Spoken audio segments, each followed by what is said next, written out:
যুক্তরাষ্ট্রের দাবি, তাদের বিমান হামলায় ইরানের পারমাণবিক কর্মসূচি পঙ্গু হয়ে গেছে, আর উচ্চমাত্রায় সমৃদ্ধ ইউরেনিয়ামের মজুদ চাপা পড়ে আছে ধ্বংসস্তূপের গভীরে কোনো স্থানে।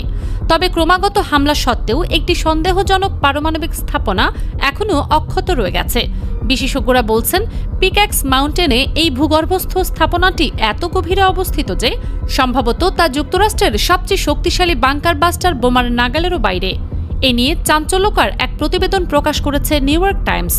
এই স্থাপনাটি ইরানের একেবারে কেন্দ্রে, তেহরান থেকে 200 মাইল দক্ষিণে অবস্থিত।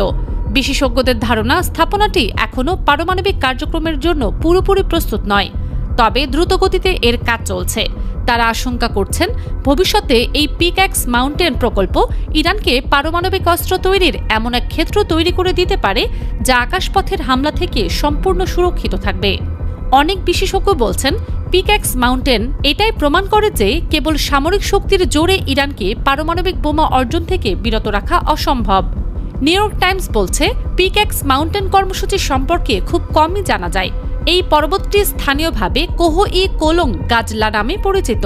স্যাটেলাইট চিত্রে দেখা গেছে, গত জুনে মার্কিন বাহিনী দেশটির 3টি প্রধান পারমাণবিক স্থাপনা অকেজো করে দেওয়ার পরপরই ইরান এই স্থাপনা নির্মাণ কাজ এগিয়ে নিয়েছে। এ বছরের এপ্রিলে দেয়া এক ভাষণে ট্রাম্প এই তৎপরতাকে ইরানের সঙ্গে যুদ্ধের শুরুর অন্যতম কারণ হিসেবে উল্লেখ করেছেন। তিনি বলেন, 3টি স্থাপনা আক্রান্ত হবার পর ইরানের নেতারা একটি সম্পূর্ণ ভিন্ন অবস্থানে তাদের পারমাণবিক কর্মসূচি পুনর্গঠনের চেষ্টা করেছেন, যা স্পষ্ট করে দেয় যে পারমাণবিক অস্ত্র তৈরির লক্ষ্য ত্যাগ করার কোনো ইচ্ছা তাদের ছিল না। বিশ্লেষকদের মতে, 30,000 পাউন্ড ওজনের বাংকার বাস্টার বোমা ব্যবহার করে ফোর্দোর পাহাড় বেষ্টিত ইউরেনিয়াম সমৃদ্ধকরণ কেন্দ্রে হামলা চালায় যুক্তরাষ্ট্র। কিন্তু সেই শক্তিশালী বোমাগুলোও সম্ভবত পিক্যাক্স মাউন্টেনের অভ্যন্তরীণ কক্ষগুলোতে পৌঁছতে পারবে না, কারণ এটি ফোর্দোর চেয়েও প্রায় 2000 ফুট বেশি গভীরে গ্রানাইট পাথরের নিচে অবস্থিত।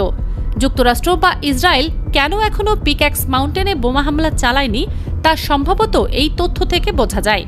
এর আগে 2020 সালে যখন এর নির্মাণ কাজ শুরু হয়, তখন ইরান বলেছিল এই সাইটে সেন্ট্রিফিউজ তৈরির কারখানা স্থাপন করা হবে। ইসরায়েলি নাশকতায় ধ্বংস হওয়া একটি কারখানার বিকল্প হিসেবে এটি তৈরির কথা বলা হয়েছিল, কিন্তু ইরান আন্তর্জাতিক পরমাণু শক্তি সংস্থা IAEA-কে এই স্থাপনায় প্রবেশের অনুমতি দেয়নি। এতে বিশেষজ্ঞদের সন্দেহ আরও ঘনীভূত হয়েছে। কিছু বিশেষজ্ঞ আশঙ্কা করছেন, ইরান হয়তো ইতিমধ্যেই তাদের উচ্চমাত্রায় সমৃদ্ধ ইউরেনিয়ামের কিছু অংশ পিক্যাক্স মাউন্টেনে সরিয়ে নিয়েছে। ট্রাম্পের নীতির ঘোর বিরোধী এমন অনেক পারমাণবিক বিশেষজ্ঞ পিক্যাক্স মাউন্টেন নিয়ে উদ্বেগের কথা জানিয়েছেন। তারা বলছেন, পিক্যাক্স মাউন্টেন অকেজো করা সহ ইরানের পারমাণবিক কর্মসূচি থামানোর একমাত্র বাস্তবসম্মত পথ হল কূটনীতির মাধ্যমে তেহরানের সহযোগিতা আদায় করা।